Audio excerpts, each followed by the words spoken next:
Olá! A primeira coisa que eu preciso dizer é que é um prazer muito grande estar aqui com esse auditório lotado, cheio de conversas potentes e pessoas potentes também. Eu deveria começar com a minha autodescrição. Então, eu sou uma mulher negra, de pele clara, estou usando um cabelo black power. Eu, além disso, estou usando uma chemise, talvez, que é super discreta, né?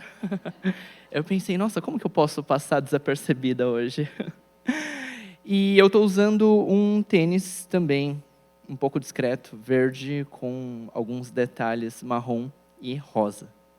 E hoje nós estamos aqui, né, para falar sobre os homens e o seu papel na construção de futuros possíveis.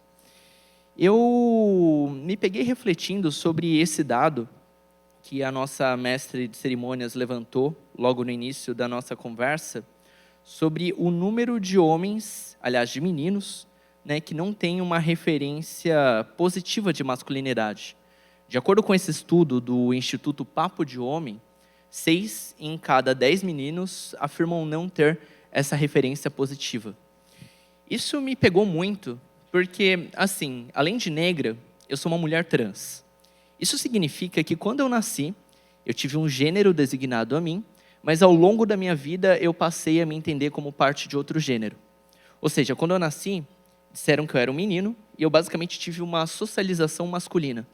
Mas ao longo da vida, eu passei a viver como mulher e entender um pouco mais esse universo. Uma coisa que me marca muito quando eu ouço esse número dessa pesquisa é que quando eu era criança, os amigos do meu pai, eles diziam que eu nunca deveria amar uma mulher, que eu deveria estar com elas, mas nunca deveria me permitir amá-las. Isso foi algo muito forte para mim, sabe? E que a transição de gênero me permitiu ver de diferentes perspectivas. Por esse motivo eu aceitei o convite de mediar esse papo, porque eu acho que nós, aqui com esse nosso painel de hoje, temos condições de trazer diferentes visões para essa discussão. Temos importantes lideranças aqui, eu fico muito feliz de envolver os homens nessa discussão também, e eu tenho certeza que vocês vão gostar dessa conversa. Para iniciar, eu gostaria de fazer uma pergunta para você, Felipe. Felipe é presidente de uma grande agência de publicidade, né? E eu queria te perguntar, Felipe, como que você enxerga seu papel dentro da UMAP, promovendo um ambiente mais inclusivo? Na sua visão, qual que seria a principal barreira que os homens enfrentam para se engajar de maneira genuína na mudança desse paradigma, para promover mais igualdade de gênero na nossa sociedade? E como que a gente também pode superar essa resistência que alguns homens têm, né? É muito comum hoje vermos homens dizendo que é um mimimi, que as mulheres já têm, né, amplo acesso aos seus direitos e que, na verdade, os homens seriam os grandes prejudicados. Qual que é a sua visão diante disso? Bom dia, gente. Obrigado, Gabi. Vou começar com a minha autodescrição. Eu sou um homem branco, de olhos castanhos, cabelo escuro. Estou vestindo uma camisa marrom, uma calça preta, uma bota preta. Ou seja, estou vestido meio sem graça, como a grande maioria dos homens héteros. Mas eu começo, eu acho, Gabi, falando que o primeiro passo, obviamente, é o reconhecimento, e acho que está implícito na tua pergunta, não só do lugar de privilégio, como também do lugar de influência, né? Então, na UMAP, a gente tem aí quase 1000 talentos que potencialmente vão influenciar outras pessoas. A gente tem, como boa parte das agências aqui, uma relação de bastante intimidade e profundidade com os clientes da agência, e que, portanto, dialogam com um bom pedaço do PIB, né? Então, acho que reconhecer esse lugar é fundamental. Depois tem um lugar da escuta. Estava ouvindo a Flor aqui falar, ela começou falando isso, sobre a escuta ativa, e, de fato, eu, pessoalmente, coloco isso como uma agenda mesmo, no sentido de, inclusive, as pessoas da agência, muitas vezes, têm uma reunião importante que vai acontecer hoje à tarde, que apareceu, ou com algum cliente, ou vamos discutir uma estratégia de uma marca, que é super importante agora, e eu tenho na agenda um papo com pessoas da agência. Putz, eu vou desmarcar isso porque a gente tem uma coisa mais importante. Não, isso é absolutamente prioridade, tem que ser, eu falo que tem que ser prioridade minha e das lideranças da agência. A gente tem que falar com todo mundo, sempre que a gente puder, né? Tem uma coisa que eu aprendi numa sessão, alguns anos atrás, com um psicanalista, Contato Caligares, lá italiano, que já morreu, infelizmente. Mas ele falou uma coisa muito importante que eu passei a carregar. Ele falou, cara,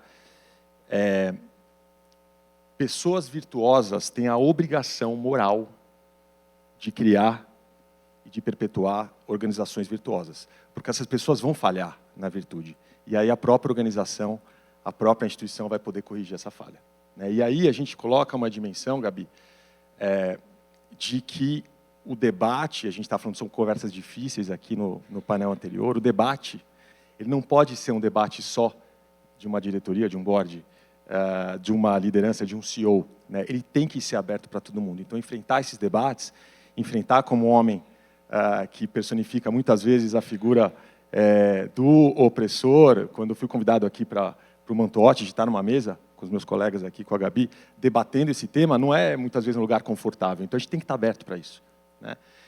Para a gente poder ver cada vez mais. Eu venho aqui todos os anos nesse evento e eu vejo que cada vez mais, ano a ano, a gente vê mais homens se engajando, né, nesse tema. Agora, tudo isso seria legal se a gente tivesse tendo esse painel há 2 anos atrás, né? Eu acho que depois que no final de 2023, quando a Suprema Corte Americana passou a criminalizar políticas afirmativas das universidades, e a partir daí a gente teve uma cascata de retrocessos em diversidade e inclusão, né? E eu não preciso enumerar aqui, não preciso entrar no tema do que a gente está vendo, né? Não sei se todo mundo está acompanhando, mas 60%, o New York Times deu isso semana passada, procurem, 60% das companhias de capital aberto da S&P, as maiores companhias de capital aberto dos Estados Unidos, simplesmente tirou as palavras equidade, diversidade e inclusão dos seus relatórios, né?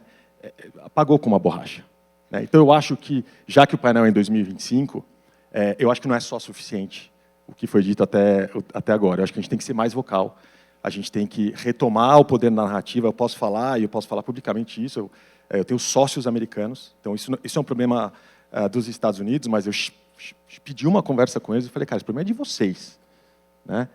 Parênteses, não é porque isso impacta o mundo todo, mas a gente tem a obrigação de abrasileirar as questões ESG, né? Então, acho que é um pouco essa maneira com a qual eu lido com a questão da liderança de uma agência de propaganda. Eu esqueci de falar, isso não é de um homem branco hétero que lidera uma agência de propaganda, isso é dessa sala de uma indústria que tem a responsabilidade não só de gerar demanda, a gente ainda não gera acesso, infelizmente, mas de gerar demanda, né? Mas fundamentalmente de gerar o que é um ideário coletivo, o que a gente coloca na rua tem a responsabilidade de formar opinião, né? Então, acho que é importante que a gente saia daqui com esse senso de responsabilidade. Felipe, eu estava mexendo no celular, mas eu não estava respondendo no WhatsApp não, tá? É que você trouxe pontos tão importantes que eu criei uma espécie de checklist aqui, sabe? O primeiro ponto que você abordou foi ter consciência desse nosso lugar de influência. Isso me lembra de uma frase que eu não sei a quem é atribuída, mas vocês talvez tenham ouvido, que a sua responsabilidade é do tamanho do seu privilégio. E, assim, você, com toda certeza, na posição de um CEO, tem muita responsabilidade, né?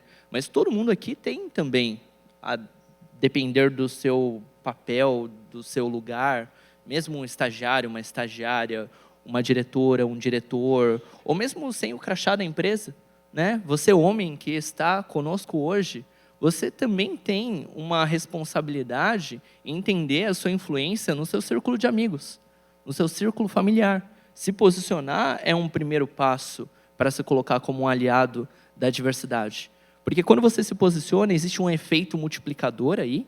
Então, as pessoas que te veem vão pensar, poxa, o Felipe está fazendo isso, acho que eu deveria participar desses eventos, acho que eu deveria buscar ouvir mais, aprender mais. Isso tem um efeito multiplicador e também traz mais pertencimento para quem está no entorno, que vai te ver como um porto seguro. Além disso, você trouxe ainda sobre efeito multiplicador, né, que a gente precisa falar sobre isso. Isso até se conecta com o último ponto que você falou, que é enfrentar esses debates também. Falar sobre isso e enfrentar esses debates é até uma habilidade que está descrita em um estudo da Deloitte. Depois busquem saber. Um estudo que trouxe as 6 características da liderança inclusiva. E uma das características descritas nesse estudo é a coragem. Há muitas conversas difíceis que precisam ser feitas. Eu acho que isso foi até abordado no último painel, né? Se é difícil ter uma conversa difícil, é ainda mais difícil não ter essa conversa difícil. Então, a gente precisa ter a consciência de todos esses aspectos, seguir essa checklist, principalmente nesse contexto atual, onde há uma polarização maior desse debate. Mas, para avançar um pouquinho na conversa, eu gostaria de fazer uma pergunta para o Rafa.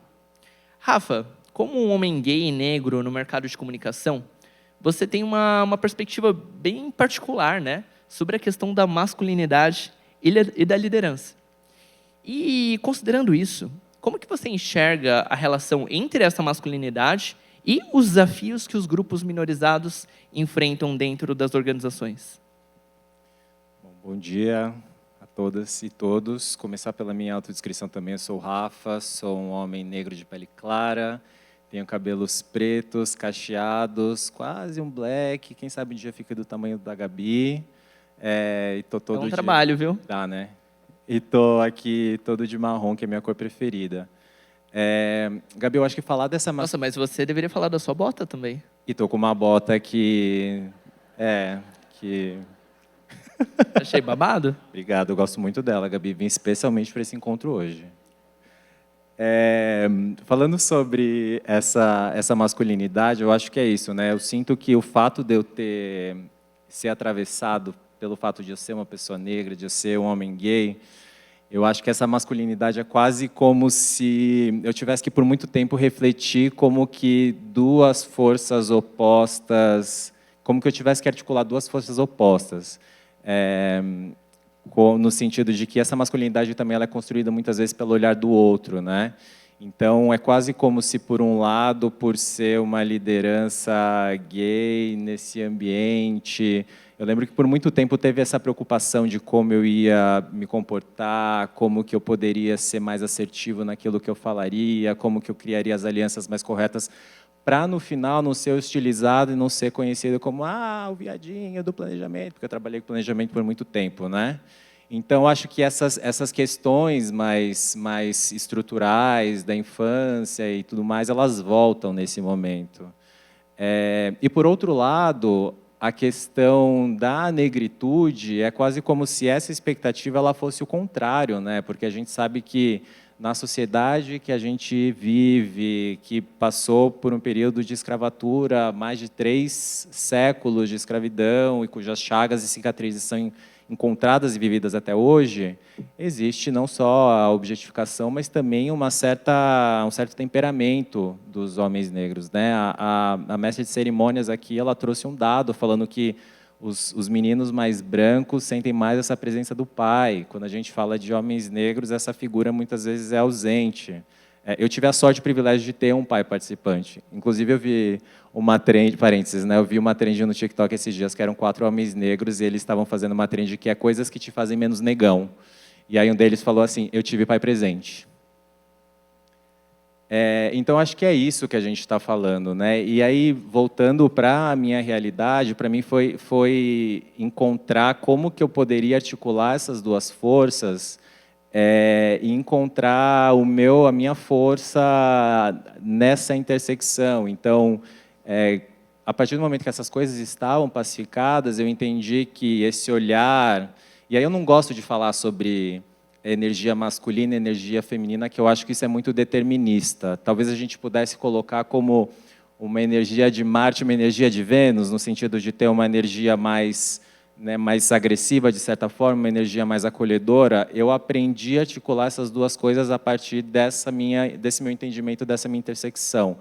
Então, a partir disso, também pude exercitar um outro tipo de masculinidade que talvez eu ainda não veja tanto no nosso mercado, que eu acho que é importante também a gente fazer uma reflexão, que é que masculinidade é essa que a gente está falando no mercado de comunicação, que provavelmente, e a gente sabe, acaba sendo uma masculinidade mais branca, cis-hétero, eu pude flexionar e pude exercitar essa outra masculinidade, entender que está tudo bem também, adoro ser uma pessoa que é mais acolhedora, que acredita num tipo de liderança por gentileza, que acredita que mesmo assim a gente consegue atingir resultados e que, a propósito, quando a gente cria espaços de segurança psicológica para as pessoas e para os nossos times, é justamente aí que elas conseguem performar melhor. Isso sem perder também o pulso e o tato quando era necessário.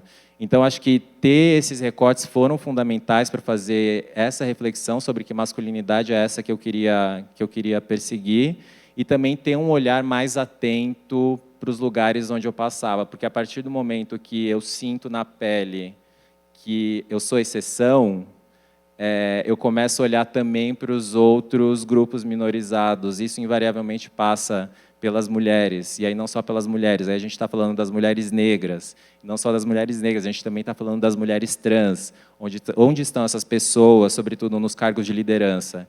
Então, eu acho que esses recortes me ajudam a calibrar o olhar e buscar por essa representatividade que a gente tanto fala no país, que a gente sabe que é metade preto e metade branco.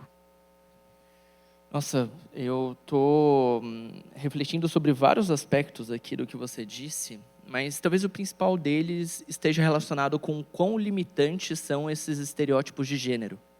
Nós sabemos, né, enquanto mulheres, como que esse espaço da feminilidade, que estaria ligada a essa delicadeza, essa inconstância, essa passividade, esse modelo limitado, como que ele obstrui nossos sonhos, nossas carreiras. A gente provavelmente vai ficar o dia todo falando sobre isso.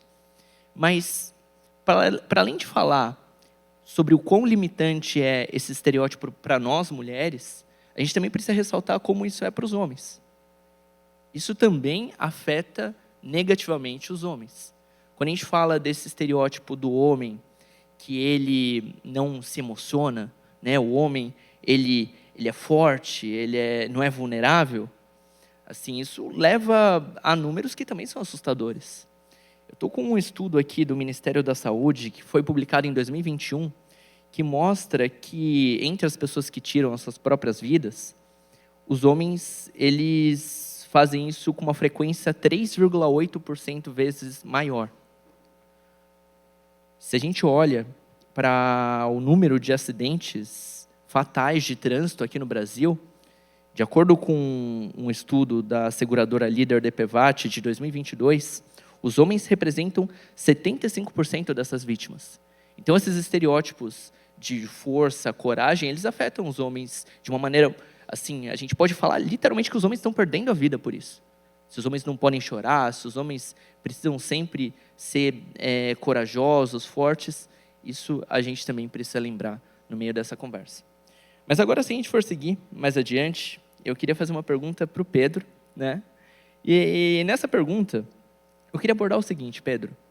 A gente sabe que existe uma pressão crescente sobre os homens para que vocês se tornem aliados na luta contra a masculinidade tóxica.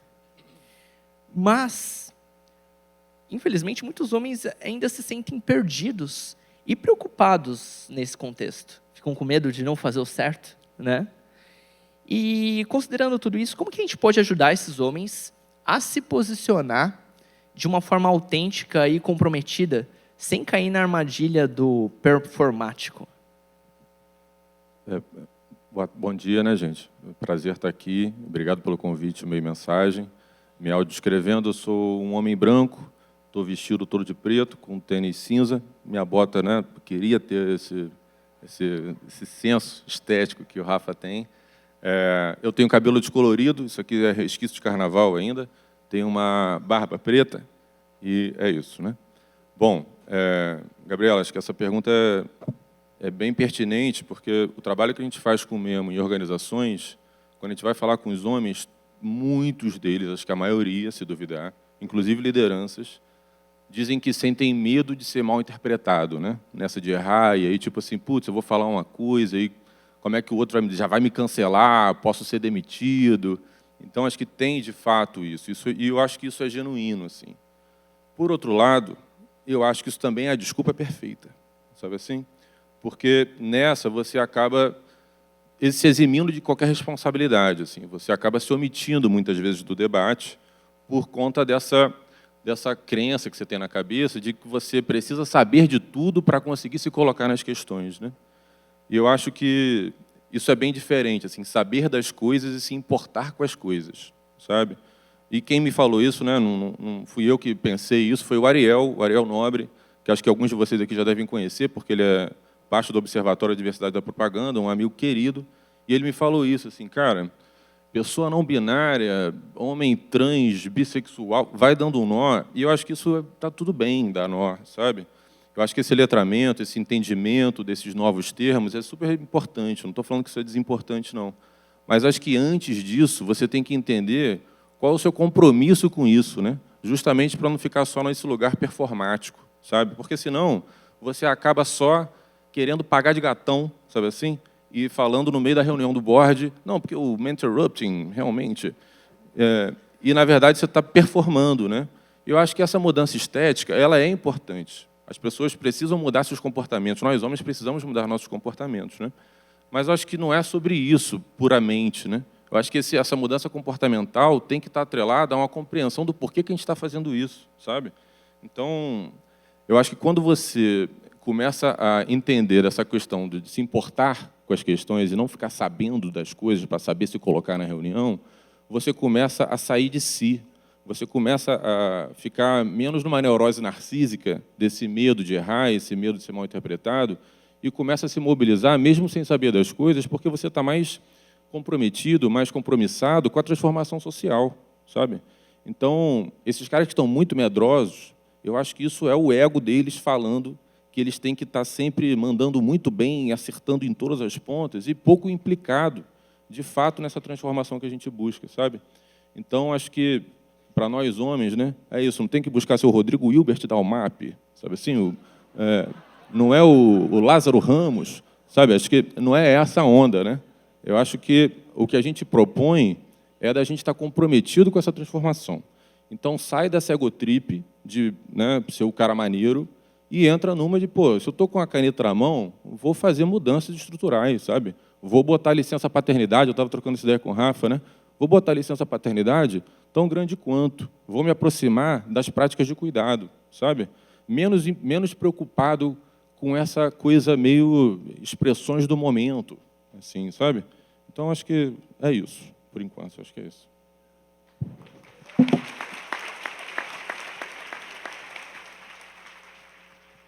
Eu avisei para vocês que essa conversa seria potente, né? E, ó, eu falei do Rodrigo Hilbert que não estava, né, te zoando, não, Felipe, tá? Inclusive, você é um cara Isso lindo. É a cara Eu dele. adorei. Isso é a cara dele. O Gabi, posso só, antes de... Claro. Eu acho que tem uma coisa, a gente está falando sobre os Rodrigos Hilberts, mas tem uma coisa importante para a gente olhar, cara, que é para os meninos aí, né? A gente falou bastante disso, fazendo merchan aqui para o Léo Ked, não sei se ele está aí, mas todo mundo viu no Netflix aí o Adolescência, né? E a gente tem uma questão bastante importante, que é a falta de referência, né, cara? Que é a falta de referência. A gente tem a Gen Z,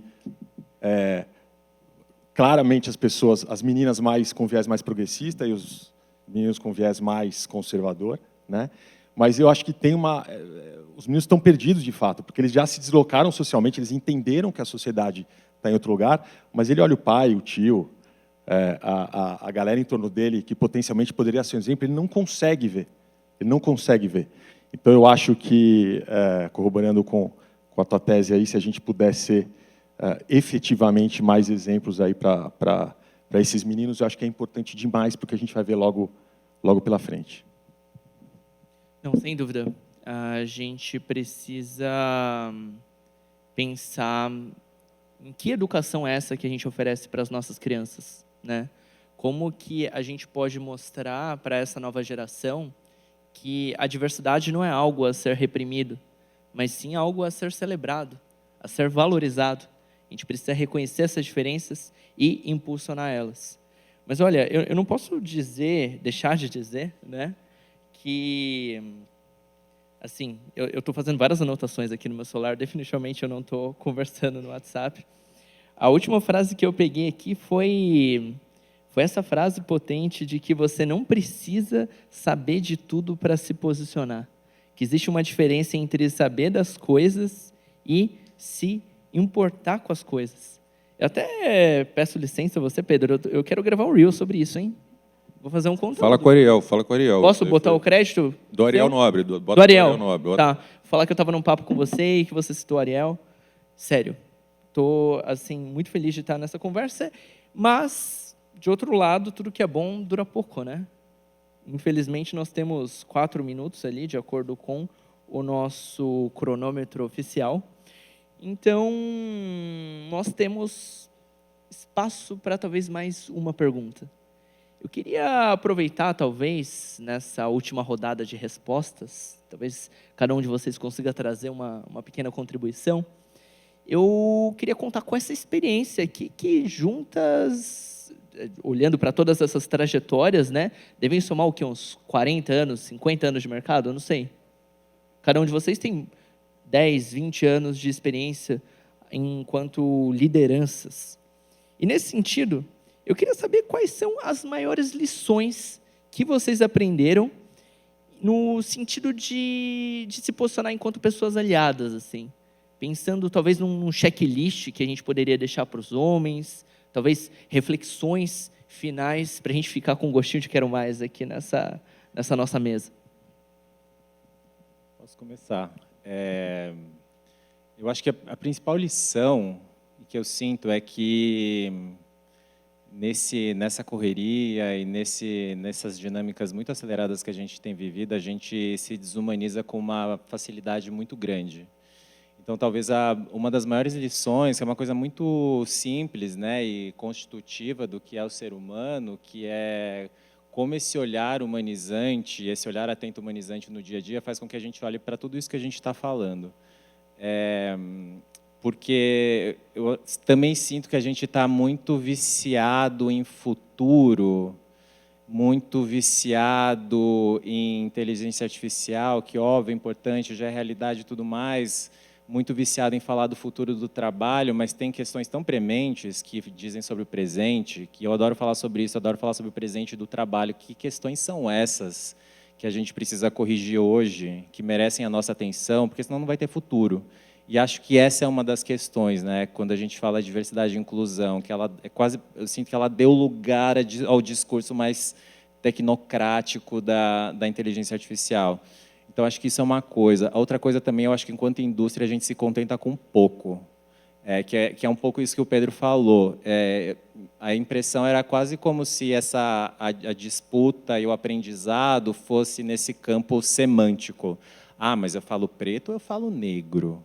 Ah, mas é interrupting, mansplaining. Ah, mas isso é gaslighting. Ah, mas isso... Então, a discussão ela ficou orbitando ao redor disso, e as ações práticas e concretas, como o Pedro falou também, a gente viu pouco. A gente, por causa desse contentamento semântico, a gente falou, ah, não, tá beleza. Ou muitas vezes o pior, você falava assim, esse lugar tem políticas de diversidade e inclusão? Tem, 50% são mulheres e 50% são homens. E aí quando você vai... Está tudo na base. Exatamente, você vai aprofundar os dados, você vê que está na base, e aí você vê também que é um recorte, né, branco, enfim, toda essa problemática que a gente falou. Então, eu acho que a gente pode fazer mais. A Vicky Bloch, esses dias, teve uma coluna no Jornal do Valor chamando as lideranças de bem, que é exatamente aquilo, que é a gente está num ponto que a gente precisa se posicionar em relação a essas coisas que a gente sabe que é o certo, né? Que é o certo e que, obviamente, a gente sabe que traz resultado. E também tem uma outra coisa que referenciando aqui também um pensador que é o Baudrillard, que ele fala que a realidade ela é uma sucessão de signos e narrativas. A gente tem a oportunidade aqui de fazer com que essa narrativa, e a narrativa preponderante no nosso mercado, seja dessa busca que não cessou pela diversidade, pela inserção das mulheres, pela a visibilidade e a presença das mulheres em todos os níveis. Falamos poucos aqui, mas também tem a questão dos conselhos. Como que as mulheres também estão presentes nos conselhos, que são justamente esses órgãos que também estão olhando e governando a escolha a estratégia das empresas. Então, eu diria que, do meu aprendizado, é um pouquinho disso tudo. Nossa, incrível, incrível. Eu só estou na dúvida se a organização consegue mais um minutinho para a gente. Será que temos mais um minuto? Ou será que os próximos painelistas vão ficar. Pode ir, mas será que temos? Mas cara, eu no papel de agência só queria, a respeito de toda a importância de a gente olhar da porta para dentro das organizações, só no lado da trincheira de quem se relaciona com as marcas, eu acho que é tão importante, ou mais importante, é também o trabalho que a gente coloca na rua, né? Que a gente tenha a obsessão em colocar na rua um trabalho que retrate o que a gente acredita, né? Quando a gente pega uma marca de uísque e vai falar que a mulher pode beber porque ela é forte, mais forte do que o uísque, né? Ou, enfim, tantos exemplos que eu vejo aqui de pessoas aqui na sala. Então, só um parênteses muito rápido, com o tempo estourado, eu acho que é um exemplo de que a gente consegue perpetuar com o nosso trabalho esse senso de ideário coletivo que a gente quer. E eu queria, só falando brevemente, né, eu acho que uma grande lição assim, que eu tomo para mim é manifestar o incômodo, sabe? Isso que o Felipe falou, né? Que ele falou com um gringo lá da BBDO, tipo assim, cara, aqui vai ser, sabe, eu estou incomodado com essa mudança aí de política, mas aqui vai ser diferente. Eu acho que manifestar isso, eu acho que é muito importante, sabe? Porque homens podem ler vários livros da Bell Hooks, mas se ficar tudo na cabeça dele, o que muda, né? O que isso vai para frente? Então, acho que a gente precisa manifestar mais o nosso incômodo. E numa ordem prática, assim, eu acho que é isso, né? Se aproximar do cuidado. A companheira está aí assistindo também. Nunca se omitir, né? Nunca se omitir. E eu acho que se aproximar de práticas do cuidado, assim, eu acho que isso é central. Muito mais do que aprender o glossário, muito mais do que sei lá o quê. Eu acho que você atuando no cuidado vai vir uma transformação imediata para você e para o seu círculo mais próximo, sabe? Acho que é isso. Então, fica a dica para você, homem que está aqui com a gente hoje nesse evento. Da próxima vez que você ouvir algo complicado de algum colega seu, não abaixe a cabeça, não finja que não viu, né? Dê um toque a ele. Mesmo que seja um toque educado, um toque leve, né? Você não precisa, sei lá, apontar o dedo e falar, oh, me interrupting, você é racista, machista, LGBTfóbico. Às vezes não. Às vezes as pessoas só estão reproduzindo aquilo que ouviram ao longo de todas as suas vidas, né? Muitas vezes uma pessoa que fala algo delicado não é necessariamente ruim. A gente precisa mostrar, trazer outros pontos de vista e provocar essas reflexões. Então, gente, queria agradecer a todo mundo e antes da gente fechar, só deixando talvez contatos aqui, quem quiser me seguir pode procurar no Instagram por @gabriela.aug, de Gabriela Augusto, tanto no Instagram como também no LinkedIn. Vocês querem deixar algum contato? LinkedIn, Instagram? Queria deixar o LinkedIn, /rcamilo, e também uma newsletter que eu acabei de lançar no Substack, que se chama Presente do Trabalho, onde eu reflito sobre essas questões todas. Maravilha. Felipe@umap. É isso. O meu é pedro@memo.com.br. Memo é homem de trás para frente, né? Que a ideia é essa, ver por um outro ângulo. Olha aí, coisa de publicitário. Maravilha, muito obrigada.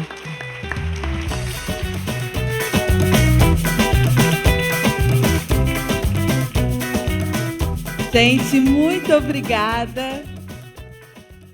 Agora vou convidar todo mundo para assistirmos ao vídeo.